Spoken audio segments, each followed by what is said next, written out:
Hello everyone, exam medicine channel में आप सभी का स्वागत है। बात करेंगे इलाहाबाद विश्वविद्यालय की। जैसा कि आप सब लोग जान चुके हैं कि एमटीएस री एग्ज़ाम कंडक्ट हो रहा है 15 दिसंबर को। एमटीएस जो री एग्ज़ाम आपका कंडक्ट हो रहा है उसके कंप्लीट सिलेबस की बात करेंगे। किस तरीके से आप अपने सिलेबस को कवर करिए, कैसे रिवीजन करना है आपको, कि 15 दिन है मात्र आपके पास, कैसे रिवीजन हो सकता है, इन सभी पर बात करेंगे। साथ ही आप सभी लोगों ने काफ़ी क्वेश्चन किए थे इसी परीक्षा से संबंधित, उन सभी के जवाब इसी एक वीडियो में देने की कोशिश करी जाएगी। इसके पहले भी मैंने आपको कल ही, जब आपकी कैंसिल नोटिस आई थी आपके एग्ज़ाम को लेकर, तब मैंने आपको 1 से 2 वीडियो दी थी। उसमें काफ़ी चीज़ें क्लियर कर दी थी कि क्या आपको पढ़ना है, कैसे पढ़ना है, सिलेबस क्या रहने वाला है, परिवर्तन हुआ है या नहीं, लेवल क्या होगा, सब कुछ बताया था। यदि आप चाहें तो उसको देख सकते हैं, और जो भी डाउट बाकी रह गए थे इस वीडियो में कवर कर दिए जाएंगे। एक बात मैं आपकी जानकारी के लिए बता दूं, मेरे बताने के बाद भी अगर आपके कोई डाउट रहते हैं, कुछ भी है, जिनको आवश्यकता हो, वो लाइव डिस्कशन में जुड़कर अपने सभी क्वेश्चन को पूछ सकते हैं। और जब लाइव डिस्कशन कब होगा, शाम 5 बजे, और जब होगा तो मैं टेलीग्राम पर आपको सूचित कर दूंगी उससे पहले। और जब भी होगा तो लिंक अगर आप में तो चला ही जाएगा, नोटिफिकेशन होगा तो वो आपको अपडेट हो जाएगा और आप वहाँ से जुड़ के क्वेश्चन पूछ सकते हैं। ध्यान रखिएगा, केवल ऐसे ही अभ्यर्थी जुड़े जिनको वाकई में ज़रूरत है, क्वेश्चन आपके हैं, पूछना है आपको, तभी, ठीक है। वरना आप अपनी पढ़ाई में लगे रहिए, वही आपके लिए ज़्यादा ज़रूरी है। आइए एक एक करके चीज़ों को समझते हैं। आप लोग पूछ रहे थे नोट्स के विषय में कि आपको पीडीएफ नोट्स कहाँ से मिल सकते हैं, प्रीवियस ईयर क्वेश्चन जो है उसको कैसे पता चल सकता है हमें, और 15 दिन के अंदर हम कैसे रिवीजन करें, मेरे द्वारा आपको क्या रिवीजन कराया जाएगा, इन सब पर बात करेंगे, ठीक है। तो आइए समझते हैं। सबसे पहले मैं बता दूं आपको कि एमटीएस जो सिलेबस है आपका कंप्लीट सिलेबस, वो वही है जो कि पिछली बार आपने पढ़ा था। लेकिन कुछ ऐसे अभ्यर्थी ज़रूर होंगे इसमें जो कि पिछली बार परीक्षा नहीं दे पाए थे किन्हीं कारण से, उनको शायद अवसर मिला है तो वो ज़रूर देंगे। तो आप लोग देख लीजिएगा, कल मैंने बताया था। फिलहाल मैं ऐसे बता देती हूँ सिलेबस। आपको हिंदी आनी है, इंग्लिश आना है, आपको जीके जीएस आना है, और आपको जो है जनरल एडमिनिस्ट्रेशन आना है, ठीक है। ये सभी होंगे। मैंने Hindi, English, GK GS, general administration से रिलेटेड जो टॉपिक थे या प्रैक्टिस, वो मैंने उस समय कराई थी। अगर आप चाहें तो प्लेलिस्ट बनी है चैनल पर, आप वहाँ से पढ़ सकते हैं। कुछ अभ्यर्थियों के क्वेश्चन थे कि वो प्लेलिस्ट कैसे पाएंगे या उसका लिंक कहाँ मिलेगा। तो फिलहाल ये जो आप वीडियो देख रहे हैं, आप इसमें भी डायरेक्ट सर्च कर सकते हैं, आपको मिल जाएगा। एमटीएस कंप्लीट प्रिपरेशन के नाम से सर्च करेंगे यूट्यूब पे तो आपको दिख जाएगा एग्जाम मेडिसिन का। दूसरी बात ये है, जितने भी मैंने चीज़ें बताई थी वो सभी मैं भी आपको दिखा भी दे रही हूँ एक व्यू, और मैं सबका लिंक जो है टेलीग्राम पे शेयर कर देती हूँ, ठीक है। टेलीग्राम पे शेयर कर दे रहे हैं, आप वहाँ से आराम से देख सकते हैं। ऐसा नहीं है कि आपको उसी को पढ़ना ही पढ़ना है। मैं ऐसे अभ्यर्थियों के लिए बता रही हूँ जिन्होंने ये चीज़ पूछी थी। बाकी आपको जहाँ से जो पढ़ना है पढ़िए, सिलेबस के अकॉर्डिंग पढ़ाई करिए। आपके पास अपने नोट्स हो, कहीं से भी पढ़ रहे हैं उसको ही पढ़िए आप, ठीक है। तो ये आपके लिए था, और आपको टेलीग्राम लिंक आराम से मिल जाता है, सभी डिस्क्रिप्शन में ही रहता है। मैं फिर से उस पर लिंक दे दे रही हूँ इसी वीडियो के, आप चाहें तो वहाँ से देख सकते हैं, वहाँ से जुड़िएगा, आपको सब कुछ वहाँ पे एक बार को मिल जाएगा। और यूट्यूब पे भी आप सर्च करेंगे Allahabad university MTS complete preparation, तो आपको मिलेगा। एग्जाम मेडिसिन की पूरी प्लेलिस्ट आ जाएगी, आप वहाँ से देख सकते हैं, ठीक है। एक बात ज़रूर ध्यान रखिए, आपको एक लेवल, एक स्टैंडर्ड मेंटेन करके चलना है।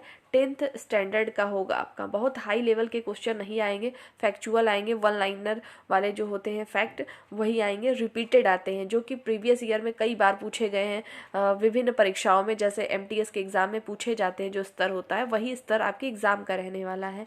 तो बहुत ज़्यादा डीप में पढ़ने की कोई ज़रूरत नहीं है, और पढ़ भी नहीं पाएंगे। 15 दिन में कोई नई चीज़ नहीं पढ़ी जाती है। और जैसा कि मैंने पहले भी कहा है, मुझे पता है कि सभी अभ्यर्थी कहीं ना कहीं कॉम्पिटिटिव एग्जाम की तैयारी कर रहे हैं, तो वो जाहिर सी बात है, जीके जीएस तो कॉमन है, आप पढ़ते ही रहते हैं, और सबसे ज़्यादा फोकस आपको इसी पे करना है अभी। बाकी आपका जो इंग्लिश है, हिंदी है और जनरल एडमिनिस्ट्रेशन है, इसे तो पढ़ना ही पढ़ना है, लेकिन जीके जीएस पे ज़्यादा फोकस करिएगा। क्योंकि अभी तक जब भी यूनिवर्सिटी एग्जाम लेते हैं तो जो जैसे इन्होंने दिया है कि हम 15 इंग्लिश का देंगे क्वेश्चन, 15 हिंदी का देंगे, ठीक है, और जनरल एडमिनिस्ट्रेशन से 30 क्वेश्चन देंगे, लेकिन इसका इतना वेटेज नहीं रहा है। और जबकि जीके जीएस इन्होंने कहा था हम 40 देंगे, और यही ज़्यादा हो जाता है। तो इस वजह से जीके जीएस पे फोकस करिएगा। बाकी बाकी ऐसा नहीं है कि इसको छोड़ना, पढ़ना इसको भी है आपको। इंग्लिश के कुछ इंपॉर्टेंट रूल्स हैं जिससे आप जो है सेंटेंस करेक्शन वाले रूल कर पाएंगे, ये सभी मैं आपको देने की कोशिश करूँगी कि रिवीजन मतलब एक ही वीडियो में ज़्यादा से ज़्यादा चीज़ें आपको देके कंप्लीट कराऊँ। लेकिन ये भी जानिए जब भी परीक्षा एकदम नज़दीक होती है तो खुद से बेहतर पढ़ाई हो पाती है। और जो भी अभ्यर्थी रिवीजन के लिए मुझसे बोल रहे थे कि मैम आप रिवीजन करा दीजिए जो इम्पोर्टेंट चीज़ें हैं, कोशिश करेंगे कि कम वीडियो में ही आपको ज़्यादा से ज़्यादा चीज़ें मिल जाएं, ठीक है। और ये सीरीज़ आपको आज से ही कोशिश करेंगे देने शुरू कर देंगे, बाकी आप अपने हिसाब से पढ़िएगा। अब बात करें प्रीवियस ईयर क्वेश्चन पेपर और नोट्स, देखिए जितने भी मैंने आपको जितने भी यूट्यूब पे चीज़ें कराई हैं, चाहे वो MCQ फॉर्म में हो, MCQ बेस्ड हो आपका, मतलब मल्टीपल चॉइस क्वेश्चन हो आपका, उसको या तो वन लाइनर वाले या तो मैंने कोई कॉन्सेप्ट बताया होगा किसी भी चीज़ का, वो सभी के नोट्स जो है PDF फॉर्म में मैंने टेलीग्राम पे ऑलरेडी दिए थे। आप टेलीग्राम पर जब जाएंगे वहाँ पे फाइल को क्लिक करिएगा, मतलब फाइल को ओपन करिएगा, सभी आपको मिल जाएंगे आराम से, आप वहाँ से देख सकते हैं। और देखेंगे आप वहाँ पे जूनियर ऑफिस असिस्टेंट का भी पढ़ाया गया है, तो जो जूनियर ऑफिस असिस्टेंट का था और MTS का था लगभग सिमिलर चीज़ें थी, इस वजह से दोनों एक में ही है। तो ये मत सोचिएगा कि वो आपका नहीं है, आप उसको भी पढ़ लीजिएगा अगर आप चाहते हैं तो। और जो लोग परेशान हैं PDF के लिए पूछ रहे थे कि जितनी चीज़ें पढ़ाई गई हैं क्या PDF मिल सकता है, तो पूरा टेलीग्राम पे ऑलरेडी पड़ा हुआ है, मैंने जो भी पढ़ाया था सब कुछ उस पर है, ठीक है। और कुछ अभ्यर्थी इलाहाबाद यूनिवर्सिटी एक्ट के बारे में, AU एक्ट जो आपका 2005 को, उसको बोल रहे थे कि मैं आपको कराऊं, मैंने उसको ऑलरेडी कराया हुआ है। ऐसा आपके सिलेबस में अलग से मेंशन नहीं, लेकिन पढ़ लीजिएगा ज़रूर, सब कुछ आपको मिल जाएगा चैनल पर ही, कहीं और नहीं जाना पड़ेगा। अगर आप चाहेंगे तो ध्यान से स्पीड इंक्रीज़ कर लीजिएगा वीडियो की और जल्दी जल्दी पढ़ लीजिएगा, ठीक है। चाहेंगे तो आपके पास 15 दिन है, 5 से 6 दिन के अंदर आप पूरा प्लेलिस्ट इंक्रीज़ करके पढ़ लेंगे, आपका काफ़ी चीज़ें कवर हो जाएंगी, ठीक है। जिन्होंने कभी नहीं पढ़ा है उनकी बात करिए, और जिनके पास अगर वो उस समय का नोट्स पढ़े हों या रखे हों तो उसी से आप पढ़िए और अपने हिसाब से भी पढ़िए। इसमें कुछ ऐसे सिलेबस बहुत नहीं है जो आप नहीं पढ़ सकते हैं। हिंदी इंग्लिश जो आप हर एग्ज़ाम में देते हैं आपका वही चीज़ आ रही है टॉपिक, और इंग्लिश में भी वही सारे टॉपिक हैं। GK GS में भी आपका इकोनॉमिक्स है, जियोग्राफी है और हिस्ट्री है और साइंस है, ये सभी आने हैं, तो सब आप पढ़ते ही हैं, उसको पढ़ते चलेंगे। उम्मीद कर रहे हैं आपको चीज़ें समझ में आ रही होंगी कि मैं क्या बताना चाह रही हूँ। नई चीज़ें बिल्कुल ना पढ़ें, जो आप पढ़ रहे हैं, कोई अगर आपका एग्ज़ाम है वही नोट्स है उसी को रिवीजन बार बार कर लीजिए, उतना काफ़ी होगा। एग्ज़ाम का लेवल कैसा था मैंने बता ही दिया था कि बहुत टफ नहीं आया था, जो परीक्षा दिए उनको पता है, तभी तो सभी अभ्यर्थी कह रहे थे कि मैंने इतने 100 में 100 क्वेश्चन थे, तो बहुत सारे अभ्यर्थियों ने बताया कि मैंने 80+ अटैम्प्ट किए, 90 किए, तो बहुत टफ नहीं था। निगेटिव मार्किंग होती है, ध्यान रखिएगा, 0.5 की निगेटिव मार्किंग है इस पेपर में। इस बार हो सकता है पैटर्न देखने को ज़्यादा मिल जाए, मतलब जैसे कि वेटेज सभी सब्जेक्ट का इक्वल भी दिया जा सकता है, इसलिए किसी को छोड़िएगा नहीं, पढ़िएगा सबको। लेकिन फिर से रिपीट कर रही हूँ, GK GS पे ज़्यादा फोकस कर लीजिए, ठीक है। अब बात कर लेते हैं कि एडमिट कार्ड के लिए कैसे निकालना पड़ेगा, क्या कोई मेल मैसेज आएगा या वेबसाइट पर हमें विजिट करना होगा, वेबसाइट से निकलेगा। अगर वेबसाइट पे आएगा तो मैं आपको खुद बताऊंगी, और मेल अगर आएगा तो पर्टिकुलर जिस कैंडिडेट का होगा उनको आपके ईमेल आईडी जो आपकी होगी उसको चेक कर लीजिएगा, ठीक है। और ऐसे अभ्यर्थी जिनके मेल मैसेज आ जाए, उनको पता चल जाए, तो आप कमेंट सेक्शन में बता दीजिएगा ताकि और भी अभ्यर्थी उसको चेक कर पाएँ, क्योंकि जो मेल होगा वो आपका पर्सनल होगा, मैं आके आपका तो चेक कर नहीं सकती कि आपका क्या है। बाकी अगर मुझे तुरंत पता चलेगा तो मैं तो आपको इन्फॉर्मेशन दे ही दूंगी। दूसरी बात ये है कि जब मेल आएगा, अगर कुछ ऐसे अभ्यर्थी होंगे जिनको ईमेल उनका पता ही नहीं होगा, ठीक है, और वो भूल गए होंगे कि क्या था हमारा मेल, तो उसके लिए भी परेशान मत होइए, उसके लिए भी तरीका होगा। आने दीजिए एडमिट कार्ड, तो आपको चीज़ें बता दी जाएंगी। और वेबसाइट पर भी हो सकता है कि आपको अपडेट किया जाए। और 15 दिसंबर को चूँकि एग्ज़ाम कंडक्ट हो रहे हैं, 15 दिसंबर को है, तो मान के चलिए कि आपका 10 दिसंबर तक के आसपास अपना मेल आईडी आप चेक कर सकते हैं। तब तक आपको सारी चीज़ें आ जाएंगी कि कहाँ पर आपका एग्ज़ाम है, कब है, एक ही शिफ्ट में है या 2 शिफ्ट में एग्ज़ाम है, सब कुछ वहाँ पे डिटेल पता चल जाएगा, ठीक है। तो ये रही बात एडमिट कार्ड को लेकर सब कुछ। आइए आपको मैं प्लेलिस्ट दिखाती हूँ कि किस तरीके से बनी हुई है, कितनी कितनी वीडियो है वहाँ पर, आप देख सकते हैं, इसको देखते चलिएगा। स्क्रीन पे देखिए, ये आप भी देख सकते हैं, यूट्यूब के पेज पर जब जाएंगे, एग्ज़ाम मेडिसिन या MTS के लिए आप सर्च करेंगे प्रैक्टिस तो आपको मिलेगा। देखिए कई तरीके के प्लेलिस्ट बने, जैसे ये इलाहाबाद यूनिवर्सिटी का AU MCQ practice non teaching MTS junior office assistant other post सभी के लिए।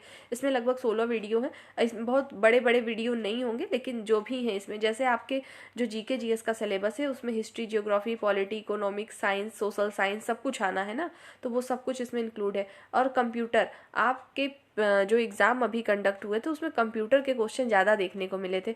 मैं आपको कंप्यूटर के कुछ मेन टॉपिक करा दूंगी अभी, उसको पढ़ लीजिएगा बेसिक। मैं कॉन्सेप्ट को लेते हुए कुछ क्वेश्चन या MCQ पर ही उसको समझाते हुए क्वेश्चन आपको सॉल्व करा दूंगी, ठीक है। एक ये प्लेलिस्ट है आपकी।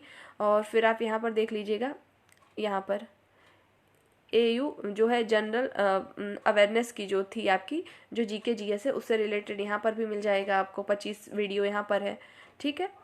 और यहाँ पर देख सकते हैं जनरल एडमिनिस्ट्रेशन के लिए AU जनरल एडमिनिस्ट्रेशन, जो कि 30 नंबर का है आपका, 30 क्वेश्चन है यहाँ पर, जो कि 60 नंबर के हैं। याद रखिएगा आपके 100 क्वेश्चन आएंगे, लेकिन नंबर कितने हैं? 200, क्योंकि ये क्वेश्चन 2 नंबर का है, ठीक है। और GK GS 40 क्वेश्चन है, ये आपको 80 नंबर देंगे।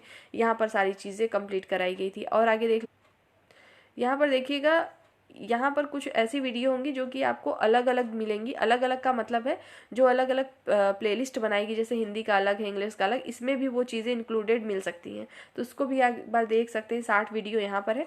और यहाँ पर देखेंगे जब आप इलाहाबाद यूनिवर्सिटी 2024 न्यू वैकेंसी, इसमें जो भी इंफॉर्मेशन थे वो भी होंगे, प्लस आपकी क्लासेस भी इसमें मिलेंगी। इसी वजह से ये 194 वीडियोस इसमें पड़ी हुई हैं, ठीक है। इसके अलावा भी इंग्लिश, हिंदी सबके आपको मिल जाएंगे प्लेलिस्ट। इन सभी के लिंक मैं टेलीग्राम पर अभी शेयर कर रही हूँ, आप देख सकते हैं। बाकी इसके डिस्क्रिप्शन में भी ऐड कर दूंगी, ताकि आप वहाँ से भी आसानी से खोज पाएँ कोई चीज़ को, ठीक है। घबराइए नहीं, ये अपने पर विश्वास रखना होगा कि आपने परीक्षा दी है, आता सब कुछ है आपको, बस एक बार पढ़ने की ज़रूरत है। तो जोश के साथ, ऊर्जा के साथ शुरू करिए, सब कुछ कवर हो जाएगा। और परेशान नहीं होना है कि मैं कैसे करूं। एक बात और मैं बता दूं, अगर ये एग्ज़ाम कंडक्ट हो रहा है, नहीं हो रहा है, आपको सूचना अभी मिली, मैंने हमेशा से बताया था जब भी कोई चीज़ होगी, चाहे पेपर कैंसिल होगा, रिजल्ट आएगा या नहीं आएगा, आपको 10 से 15 दिन पहले पता चलता है, तभी होता है कोई चीज़। ऐसा नहीं आज बताया गया कल, तो जैसे आपको कल सूचना आई 15 दिन बाद आपका एग्ज़ाम है, तो इसमें आप ज़ीरो नहीं हैं, ठीक है। आप इस समय 90 पर हैं, मतलब आपने 90% सब कुछ पढ़ा होगा, एग्ज़ाम तभी आपने दिया था, आप बेहतर है, वहाँ तक पहुँच चुके थे। 10% क्यों कम है? क्योंकि आपका रिवीजन बाकी है, बस उसको रिवीजन करिए, 100% तैयार होके जाइए एग्ज़ाम में और 100% अपना दीजिए, सिलेक्शन ज़रूर होगा, ठीक है। तो यही सारी चीज़ें आपको इस वीडियो में बतानी थी। उम्मीद करते हैं समझ में आया होगा। एक बार सिलेबस को एक व्यू में और देख लीजिए। ये आपका सिलेबस जो मैंने कल बताया था वो ये यहाँ पर है मेंशन, देख लीजिए फिर से। इंग्लिश 15 क्वेश्चन, हिंदी 15 क्वेश्चन, और यहाँ पे आपके जो है जनरल अवेयरनेस। आपको एक बात बता दूं, जनरल अवेयरनेस में कंप्यूटर इंक्लूड कर लीजिएगा। कंप्यूटर के जो भी पेपर हुआ था आपका 29 जून को, ठीक है, इसमें कंप्यूटर के क्वेश्चन पूछे गए थे थोड़ा ठीक ठाक, तो कंप्यूटर के मैं अभी आपको दे दूंगी क्लास, उसको अच्छे से देख लीजिएगा, ठीक है। और रिलेवेंट सब्जेक्ट में आपको यही जनरल एडमिनिस्ट्रेशन, यही आपका सिलेबस ही है, इसको अच्छे से पढ़ लीजिए। बाकी तो आपको पता ही है इसके बारे में। कोई डाउट रहता है तो शाम 5 बजे तक आप जुड़ सकते हैं। देखिए पूरी कोशिश रहेगी 99% की हम लाइव सेशन में जुड़ के डिस्कशन करेंगे आज ही 5 बजे। अगर नेट का इशू नहीं रहा तो, कभी कभी क्या होता है ना, नेटवर्क की दिक्कत हो जाने की वजह से ऐसा नहीं हो पाता। अगर ऐसा नहीं होता है तो कोई तभी रुकेगा, नहीं तो ज़रूर हम डिस्कशन करेंगे। और जिनके जो भी क्वेश्चन हो, इसके जो भी डाउट हो, आप आइए पूछ लीजिएगा। केवल MTS के ही नहीं, इलाहाबाद यूनिवर्सिटी की किसी भी पोस्ट के अभ्यर्थी यदि इस वीडियो को देख रहे हैं तो, ठीक है। नेक्स्ट वीडियो में जल्द फिर मिलते हैं। जय हिंद।